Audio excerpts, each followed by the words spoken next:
حضرت ابراہیم علیہ السلام کی دوستی ملی تھی، خلت ابراہیم، کہ جو فرینڈشپ اللہ کی اپنے خلیل ابراہیم علیہ السلام کے ساتھ تھی وہ اللہ نے اپنے حبیب صلی اللہ علیہ وسلم کو بھی عطا فرمائی تھی۔ حضرت ابراہیم علیہ السلام کا توکل اللہ کی ذات پر، آگ میں ڈالا جا رہا ہے، کہتے ہیں حسبنا اللہ، حسبی اللہ کہہ رہے ہیں، اللہ مجھے کافی ہے۔ سامنے آگ جل رہی ہے بھائی، وہ کہتا ہے اللہ مجھے کافی ہے، اللہ ہی بچائے گا۔ اور ہمارے ایمان کا یہ لیول نہیں ہے، ہمارے ایمان تو بڑے کمزور ہیں بھائی، ہمیں تو کوئی خبر مل جائے چاہے جھوٹی ہم گھبرا جاتے ہیں۔ ان کے سامنے جلتی ہوئی آگ، کہتے ہیں اللہ بچائے گا، یار کوئی ٹینشن نہیں ہے، اللہ بچائے گا۔ تو جب بندہ یہ دل سے مان لیتا ہے کہ مجھے اللہ بچائے گا تو پھر اللہ بچاتا ہے۔ جب بندہ اللہ پر بھروسہ کر بیٹھتا ہے، وَمَن يَتَوَكَّلْ عَلَى اللَّهِ فَهُوَ حَسْبُهُ، لوگوں جو اللہ پر بھروسہ کرے گا اللہ اسے کافی ہوئے دکھائے گا۔ پھر تم بھروسہ تو کر کے دیکھو نا، بھروسہ ہے مال پر، اپنی جیب پر، اپنے عہدے پر، اپنے اقتدار پر، ان چیزوں پر بھروسہ ہے کہ میرے پاس مال بہت ہے، میرے پاس لوگوں کے تعلقات بڑے ہیں، میں جو چاہے جس وقت چاہوں جو چاہوں کر سکتا ہوں۔ نہیں کر سکتا، نہیں کر سکتا۔ جو اللہ چاہے گا وہ اس کائنات میں ہوگا، یہ ہم اپنے ذہنوں میں بٹھا لیں۔ جو اللہ چاہے گا وہ ہوگا، جو بندہ چاہے گا وہ نہیں ہوگا۔ تو حضرت ابراہیم کی دوستی اللہ کے ساتھ ایسے ہی، آگ میں ڈالا جا رہا ہے، کہتا ہے مجھے اللہ بچائے گا۔ نبی کریم صلی اللہ علیہ وسلم کے ساتھ کیا واقعہ پیش آیا؟ آپ ایک درخت کے نیچے آرام فرما رہے تھے، تلوار درخت کے ٹہنی سے لٹکائی ہوئی آرام فرما رہے تھے۔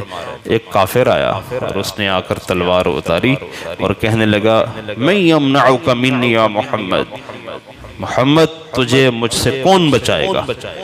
تو آپ تو آرام فرما رہے تھے۔ سویا ہوا آدمی جب ہو اسے ایک دم کوئی بات کہی جائے تو وہ پہلے گھبرا کے اٹھتا ہے، آنکھیں ملتا ہے، دیکھتا ہے کون ہے بھائی۔ تو ہمارے نبی صلی اللہ علیہ وسلم کی صرف یہ آنکھیں سوتی ہیں، یہ والی۔ حضور فرماتے تھے میری آنکھ سوتی ہے میرا دل نہیں سوتا، میری آنکھ سوتی ہے میرا دل نہیں، دل میرا جاگتا رہتا ہے۔ ہماری آنکھیں بھی سو جاتی ہیں، دماغ بھی سو جاتا ہے، دل ہر چیز ٹوٹل سو جاتی ہے۔ تو اس نے کہا میں یمنعک منی، آپ کو کون مجھ سے بچائے گا؟ تو آپ کی زبان مبارک سے ایک دم نکلا اللہ، بس یہ کہنا ہی تھا کہ اس کے ہاتھ سے تلوار گر گئی۔ لفظ اللہ میں ایسی زبردست طاقت اور قوت ہے۔ صحابہ کرام جب ایران میں آئے نا لشکر لے کر، تو انہوں نے جب تکبیر کہی اللہ اکبر، جب تکبیر کہی تو آتا ہے اس محل کے یوں در و دیوار ہلنے لگے۔ وہ تکبیرات کہہ رہے تھے، وہ دروازے یوں ہل رہے تھے ان کے۔ تو جو بادشاہ وقت اپنے تخت پہ بیٹھا تھا اس نے ان کو کہا وہ کی پڑھتے پہ ہو، وہ چپ کرو، وہ کی پڑھتے پہ ہو۔ انہوں نے پڑھنا بند کیا تو وہ رک گئے، پھر پڑھنا شروع کیا تو پھر وہ دیواریں یوں ہل رہی۔ تو وہ کہنے لگا جب تم لوگ اپنے گھروں میں پڑھتے ہو یہ کلام جو تم پڑھ رہے ہو تو تمہارے گھر کی دیواریں بھی ہلتی ہیں؟ وہ کہتے ہیں نہیں، یہ کفر کی دیواریں ہلتی ہیں، ہمارے گھر میں دیواریں نہیں ہلتی اس کی۔ آپ نے کہا اللہ مجھے بچائے گا، بس بھائی یہ کہنا ہی تھا کہ اس کے ہاتھ سے تلوار گری اور آپ نے تلوار اٹھائی اور آپ نے پوچھا تو بتا کہ تجھے مجھ سے کون بچائے گا؟ تو اب تو کوئی حال ہی نہیں تھا۔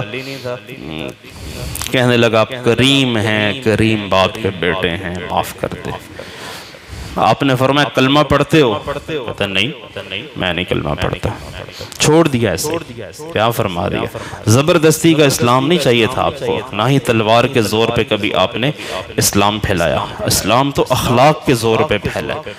تیر تلوار برچھے نیزے تو چلے ہیں بقدر ضرورت اور بہت تھوڑے، زیادہ چلی ہے دعوت، زیادہ چلے ہیں اخلاق اور عادتیں۔ یہ چیزیں تھی جو صحابہ کرام لے کے نکلتے تھے اور لوگوں سے کہتے تھے کونو مثلنا، یار تم ہم جیسے ہو جو، ہماری تمہارے ساتھ کوئی لڑائی نہیں ہے، کونو مثلنا، ہم جیسے ہو جو بس۔ ہم کون تھے پہلے؟ جعفر طیار رضی اللہ عنہ نجاشی کے بادشاہ میں جب دربار میں جب پہنچے نا تو نجاشی نے سب کو بلایا کہ ابو سفیان کا کے بندے وہاں پہنچ گئے تھے کہ جی ہمارے ملک سے کچھ لوگ آپ کے ملک میں آ بیٹھے ہیں اور غیر مذہب کے ہیں، وہ ان کا مذہب اور ہے، آپ کا اور ہے، ہم ان کے عزیز و اقارب رشتہ دار ہیں، ان کو لینے آئے ہیں، ہمارے حوالے کرو۔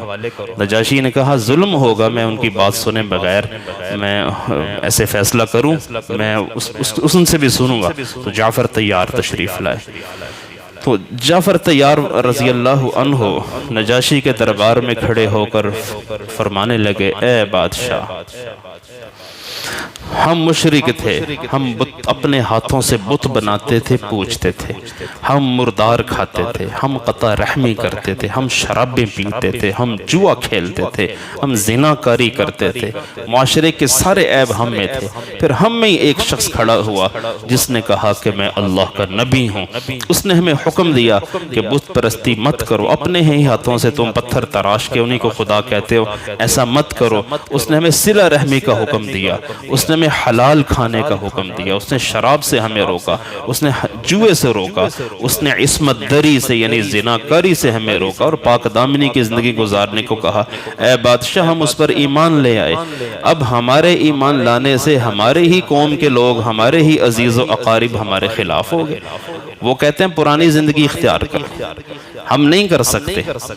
تو جعفر طیار سے کہنے لگا، مجھے کچھ سنا سکتے ہو تمہارے نبی پہ کیا نازل ہوا اس وقت؟ اتفاق سے سورہ مریم نازل ہو چکی تھی اور صحابہ کرام میں سے جعفر طیار رضی اللہ عنہ کو سورہ مریم کا وہ حصہ یاد تھا جو اس وقت نبی صلی اللہ علیہ وسلم پہ اترا ہوا تھا۔ انہوں نے سورہ مریم کی تلاوت شروع، سورہ مریم نے جو وہاں جلال ڈالا اپنا، روایتوں میں یہ لکھا ہے کہ کیا بادشاہ وقت نجاشی اور کیا اس کے ارکان اور پبلک ہو چھم چھم روئے۔ سورہ مریم آپ بھی پڑھا کریں، مریم رلاتی ہے، بی بی پاک دامن، جس کو اللہ نے امہ صدیقہ کہا کہ مریم حضرت عیسیٰ کی ماں صدیقہ ہے، طاہرہ ہے، پاکیزہ ہے، کسی مرد نے اسے نہیں چھوا، وہ پاک بی بی ہے۔ اللہ نے اپنی قدرت سے اس کے پیٹ سے ایک نبی کو جنم دیا ہے، اللہ نے ایسا کیا ہے۔ تو حضرت جب وہ کلام ختم ہوا تو نجاشی بادشاہ نے ایک تنکا زمین سے اٹھایا اور کہنے لگا، جو حضرت عیسیٰ علیہ السلام پہ نازل ہوا تھا اور جو کلام تم نے سنایا ہے، عیسیٰ علیہ السلام کی حیثیت اس سے ایک تنکے کے برابر زیادہ نہیں ہے۔ وہ اللہ کے بندے ہیں، اللہ کے رسول ہیں، وہ اللہ کا بیٹا نہیں ہے۔ اس پر حضرت نجاشی مسلمان ہو گئے رضی اللہ عنہ۔ پھر حبشہ میں ان کا جنازہ، ان کی وفات ہوئی، مدینہ میں جنازہ اللہ کے حبیب نے پڑھایا۔ اس کو کہتے ہیں غائبانہ نماز جنازہ۔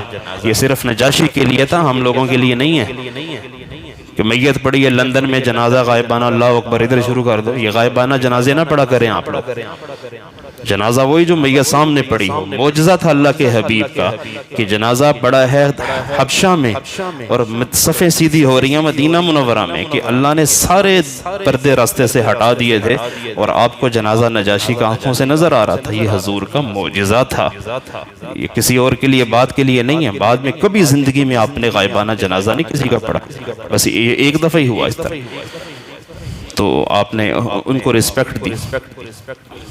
تو جو دوستی حضرت ابراہیم علیہ السلام کی اللہ کے ساتھ تھی، خلت ابراہیم، وہ دوستی اللہ نے اپنے حبیب محمد صلی اللہ علیہ وسلم کو عطا فرمائی۔